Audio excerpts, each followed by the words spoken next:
여러분 안녕하세요. 여러분들은 첫 영상이겠지만 이것을 촬영하기 위해서 지금 몇 번째 찍는지 모르겠습니다. 여러 번 첫 스타트가 사실 중요하다 보니까 몇 번 찍고 하다가 이 영상 진짜 괜찮다 하고 편집에 들어갔는데 제가 또 실수로 지웠습니다. 이거는 제 잘못이니까 여러 번 뭐 반복해서라도 완성을 해야죠. 자, 오늘 주제는 꽃선생님 선택 요령, 어떻게 꽃선생님을 선택해야 될까, 어떤 분에게 꽃을 배워야 될까라는 걸 여러분들에게 알려드리는 시간인데요. 오늘도 그렇지만 최근에 너무 감사하게도 유튜브 보시고 오히려 지금 사실 인스타그램은 팔로우 수가 얼마 안 되잖아요. 안 되고 유튜브 보시고 수업 문의를 많이들 하시더라고요. 수업 듣고 싶다고 하시는 분들이 많기는 한데 다들 아마 고민하셨을 거예요. 대부분은 꽃 수업 듣기 전에 그분의 스타일이 마음에 들어서 그분의 인스타그램이라든지 SNS 통해서 보이는 꽃 작품을 보고 이분의 수업 꼭 들어보고 싶다라고 생각을 하잖아요. 그렇게 해서 문의를 하게 되겠죠. 문의를 하시면 일단은 금액적인 게 중요하니까 금액이 내가 생각하는 레슨비가 맞는지 이런 부분들 고려하게 되실 거고, 그리고 거리상도 지금 많이 제 수업 같은 경우에는 거리가 생각보다 멀어서 고민하시는 분들도 많으시더라고요. 그래서 보통은 수업 들으러 가시면 1시간에서 1시간 반까지는 내가 할애해서 갈 수는 있지만 그 이상의 거리는 사실 조금 어려워하시죠. 힘들어하시고, 또 비용 같은 경우에도 예상하시는 금액보다 훌쩍 많이 뛰면 아무래도 그 아래 단계 수업을 듣게 되시는 경우가 많아요. 그래서 보통 나름 고민을 하시고 꽃 선생님을 선택을 하시게 되는데요. 그랬을 때 여러분들이 어떻게 꽃 선생님을 선택을 해야 될까에 대한 얘기를 나눌 건데, 앞에 말씀드린 것처럼 첫 번째는 내가 좋아하는 작품, 내가 좋아하는 스타일의 꽃을 하시는지, 그 다음에 그분의 레슨비가 내가 생각하는 금액에 적당한지, 그 다음에 거리상으로도 내가 뭐 일주일에 한 번이든 여러 번이든 어쨌든 내가 시간을 할애해서 움직일 수 있는 거리 정도인지 수업 시간인지 이런 거를 고려해서 보통 선택을 하시잖아요.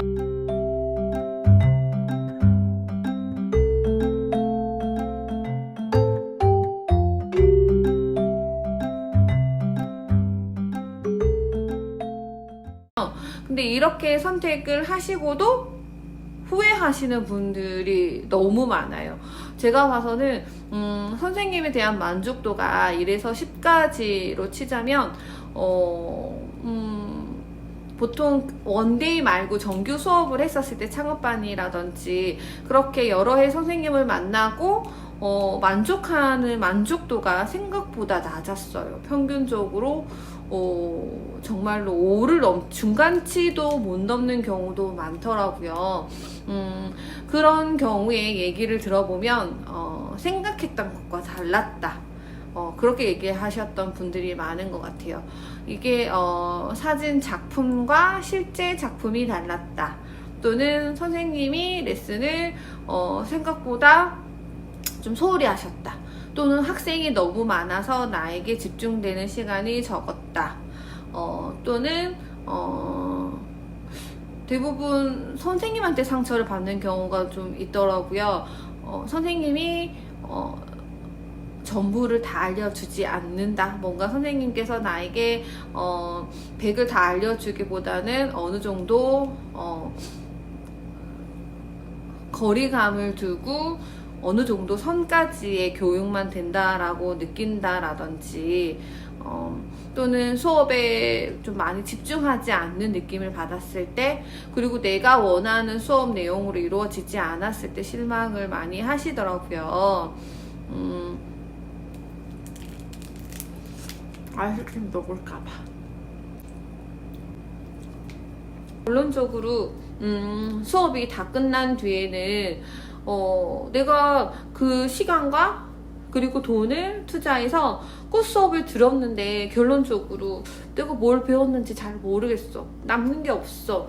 내가 할 수 있는 게 뭐가 있지? 핸드타이드도 잘 못 잡는데, 수업에 핸드타이드 수업이 몇 개 없었었는데, 나는 어떻게 꽃을 사입해야 되는지도 모르는데, 전혀 이제 바구니도 어떻게 꼽는지도 몰라. 가격에 맞는 상품을 어떻게 구성을 하고 꽃을 가격에 맞게끔 어떻게 작품으로 만들어야 되는, 상품으로 만들어야 되는지에 대한, 또는 어떻게 내가 가게를 어떤 자리에다가 오픈을 하고 어떻게 운영을 해야 되고, 전혀 끝나고 나서 창업반인데 내가 뭘 들었지?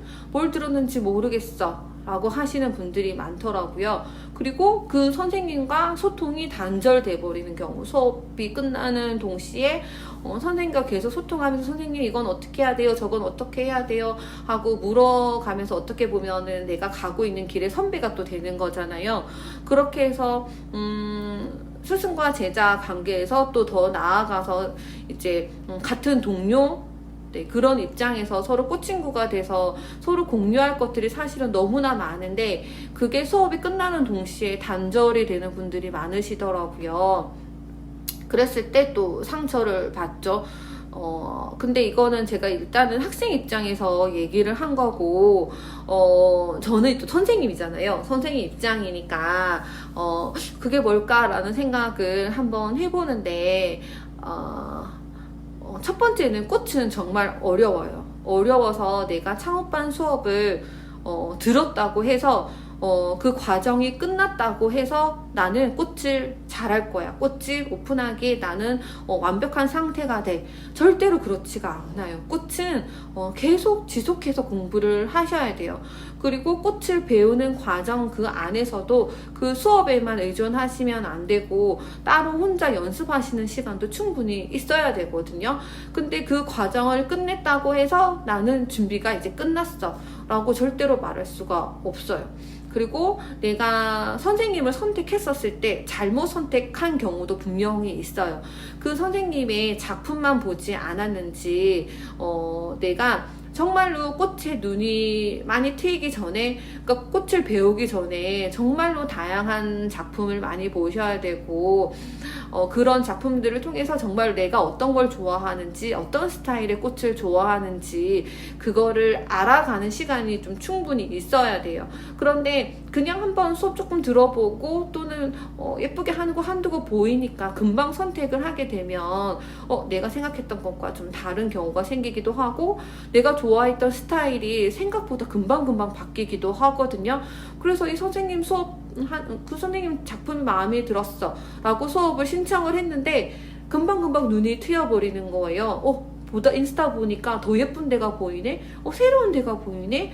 라고 하면서 지금 듣는 선생님에 대한 만족도가 수업을 들으면서도 떨어지는 경우가 있거든요. 그렇기 때문에 충분히 꽃에 대해서 고민을 해보고 충분히 찾아보시고, 이게 정말로 내 스타일이고 이분에게 정말로 배우고 싶다라는 그런 분이 생길 때까지 열심히 저는 알아보시는 게, 정보를 많이 가지시는 게, 내가 정말 뭘 좋아하는지를 알아채시는 게 중요하다고 생각을 하고요. 선생님들마다 또 달라요. 그러니까 작품을 잘 하시는 분들이 있어요. 비싼 꽃을 초이스를 해서 그 선생님 같은 경우에는 상품을 판매하기보다는 수업 위주로 가려고 하는 선생님들이 있거든요. 근데 나는 수업 위주가 아니라 실질적으로 오프라인으로 꽃을 한두 송이 팔고 할 사람이야. 그러면 그분은 나랑 맞지 않을 수가 있어요. 그래서 실질적으로 샵을 운영을 하시면서 로드샵으로 꽃을 예쁘게 잘 만드시는 분을 선택했어야 맞을 수도 있는 거고, 그리고 나는 로드샵이 아니라 오피스텔 같은 곳에서 클래스 위주로 할 거야. 그러면은 확실히 디자인적으로 작품적으로 하시는 분들을 잘 찾으셔서 수업을 들으시는 게 좋겠죠. 그래서 어떻게 보면 내 선택이 나의 상황과 나와 맞지 않아서 그럴 수도 있다는 거. 그러니까 그 선생님에 대해서 분명히 만족하는 학생이 있을 수도 있거든요. 그래서 여러분들이 선생님을 잘 알아보고 내 상황에 맞는 선생님을 선택을 해야 된다는 것도 중요하다고 보고요.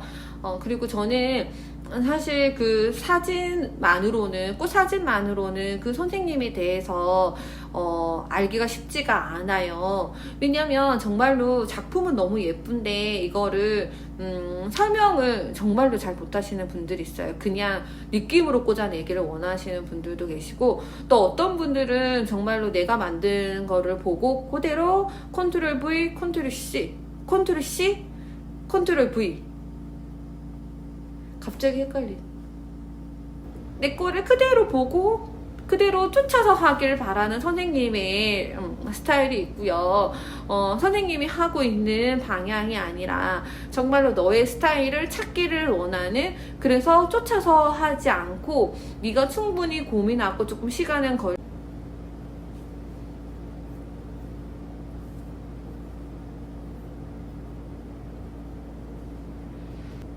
시간이 꽃 하시는 분들이 시간이 지나면 거의 한 길면 3년, 4년, 짧으면 1, 2년 안에 꽃의 수준이, 레벨이 딱 어느 한계치가 있어요. 그까지 거의 다 올라가시거든요.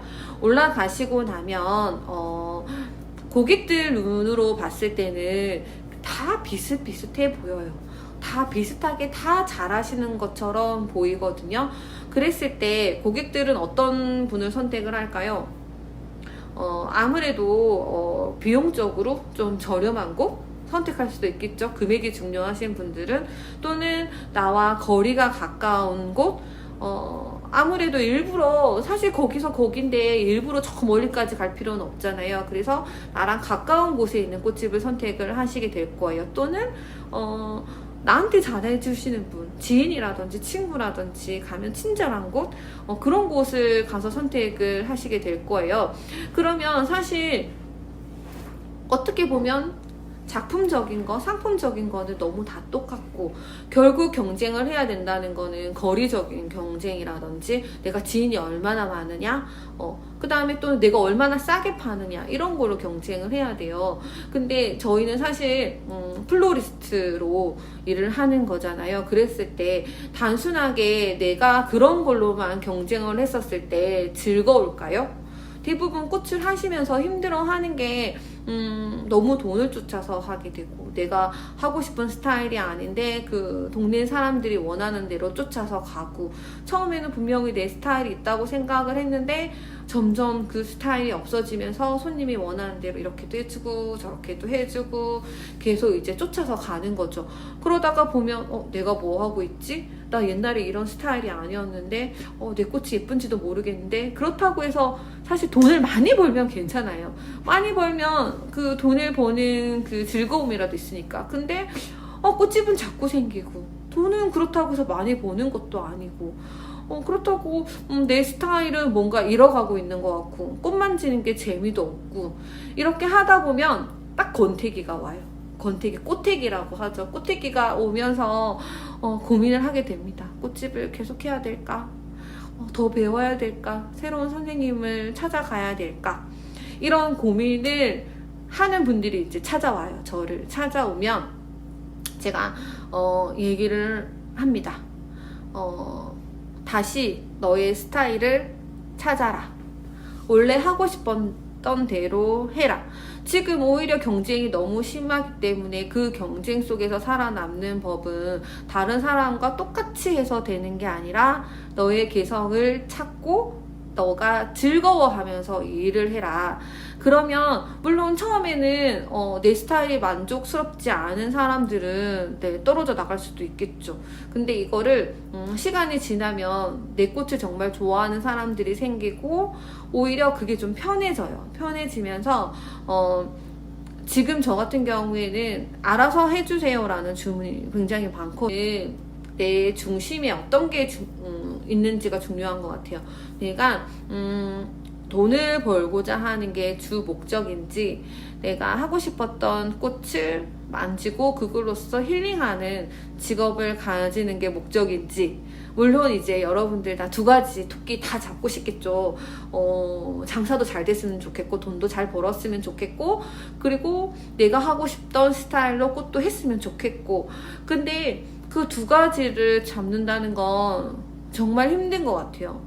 이게 나 혼자 작품 생활하는 게 아니고 내 작품을 알아주는 사람이 내 작품을 사주는 그런 개념이 아니고 어쩔 수 없이 로드샵에 보통은 다 위치를 해 있고 그 로드샵으로는 나에 대해서 전혀 어떤 정보도 없는 사람들이 많이 들어오게 됐었을 때 그 사람들이 다 요구하는 사항들이 다 달라요. 근데 너는 이래서 안 돼.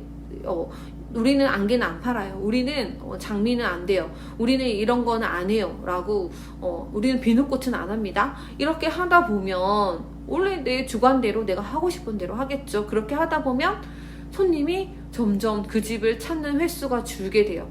그러면 정말로 내 스타일이 좋아서 오는 사람들만 남게 되는데, 그러려면 사실 로드샵이 아니라 인스타그램이라든지 SNS 통해서 내 사진들 정보들을 많이 노출을 시키고 그 사진들을 보고 오는 손님들이 있으면 좀 편해져요. 이미 내 스타일을 알고 오셨기 때문에. 그리고 그런 경우는 로드샵으로 바로 오지 않고 예약으로 이루어지는 경우가 많죠. 그래서 미리 대비하고 준비할 수가 있어서 훨씬 더 만족도가 높아지는 것 같아요. 그래서 고객들의 방문하시는 분들의 만족도를 높이려면 어쩔 수 없이 너무 다양한 사람들이 오기 때문에 다양하게 다 할 수밖에 없어요. 그렇고 내가 주가 인스타그램이라든지 SNS 통해서 내가 내 작품을 보여주면서 예약을 받는, 주문을 받는 경우에는 그나마 내가 원하는 스타일대로 할 수 있는 것 같아요. 근데 요즘에 거의 보면 비중이 반반인 경우도 많고 아니면 로드샵 쪽으로 조금 더 집중되어져 있는 경우가 많죠.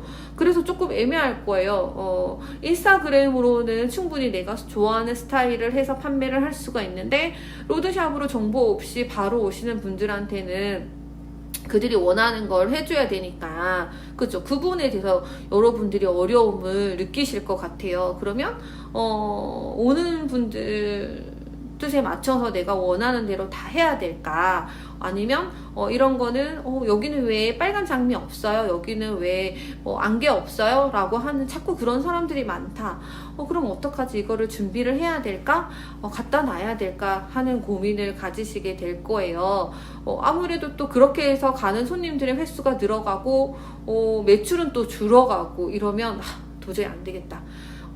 동네에 원하는 사람들이 원하는 대로 내가 갖다 놔야 되겠다라고 생각이 들겠죠? 네. 근데 저는 그거를 그렇게 하는 게 맞다고 생각을 해요. 왜냐면 그거를 그렇게 해서 팔 게 아니었으면 거기 오픈을 했으면 안 되는 것 같아요. 그 동네에서 상권을 잘 분석을 하시고 오픈을 하셨어야 되는데, 예를 들어서 내가 초등학교 앞에서 꽃집을 해, 또는 대학가 앞에서 꽃집을 해. 그러면 주 고객층은 아무래도 대학생이 될 거고 초등학생이 될 거고, 그런 아이들이 꽃을 사게 되면 비싼 꽃은 사지는 못하거든요. 그리고 큰 다발도 사지 못하고, 그러니까 당연히 그거는 예상을 했었어야 되고, 내가 만약에 할머니 할아버지들 많이 사는 동네에서 꽃집을 했다 그러면 그분들은 사실 꽃 살 일이 많이 없을 거고, 그분들은 화분도 거의 이제 포트에, 플라스틱 포트에 든 걸 많이 사시게 될 거예요. 그래서 그런 거는 안 팔아요. 저희는 다 화분에 심어서 팔아요 하면은 그 동네 고객층은 잡을 수가 없겠죠. 그래서 내가 생각하는 방향이 있으면 그거를 잘 생각을 하고 로드샵도 위치를 선택을 했었어야 되는 것 같아요. 나는 젊은 사람들에게 내가 좋아하는 스타일을 어필을 하면서 요즘 트렌드대로 해서 난 꽃을 팔겠어. 그러면 젊은 사람들이 많이 사는 곳에 꽃집을 오픈을 했었어야 되고요.